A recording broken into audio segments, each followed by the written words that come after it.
да служим и да водим Неговото стадо.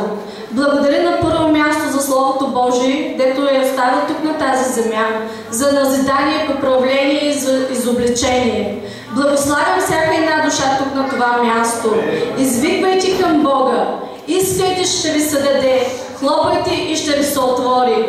Аз благодаря на Бога, че не е оставил и не е избрал на тези млади години, за да може да водим нашето стадо, когото е избрал и призвал нашия жив Спасител. Благодаря му за ежедневието, благодаря му за всичко, що върши в нашия живот. Аз на първо място благодаря, че скоро време, скоро една година става. Също Бог направи чудо и в нашето семейство. Благодаря му, че моята щерка за 3 дни получи една попка под езика. И тази попка порасне и детето не можа да вземе да яде вече.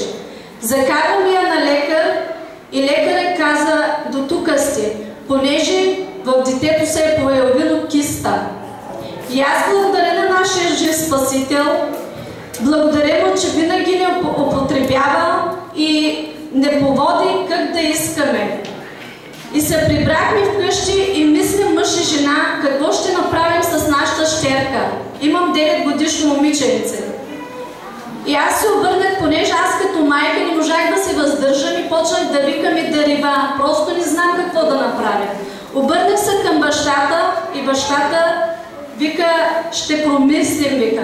Ще искаме от Бога, Бог да ни отговори как да подхождаме, дали ще я занесем на операция или какво ще направим. Но Бог изисквало ние по-близо да сме до Него и по-мъдри и разумни да сме.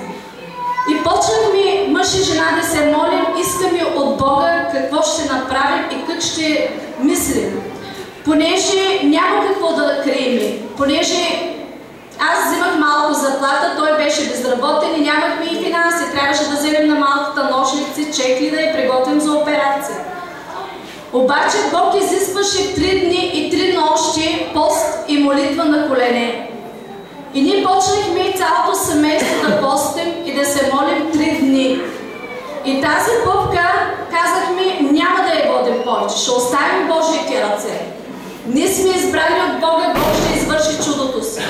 И аз благодаря на Бога, Бог за 3 дни тази попка постепенно намаля и изведнъж изчезна. И почнахме да хвалим Бога.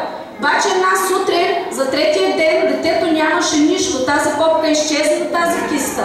Детето щеше да е за операция и на нас не казаха, че може и да не преговори вече.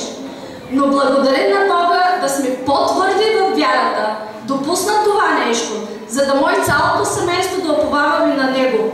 И благодаря на Бога за 3-тия ден детето нямаше нищо.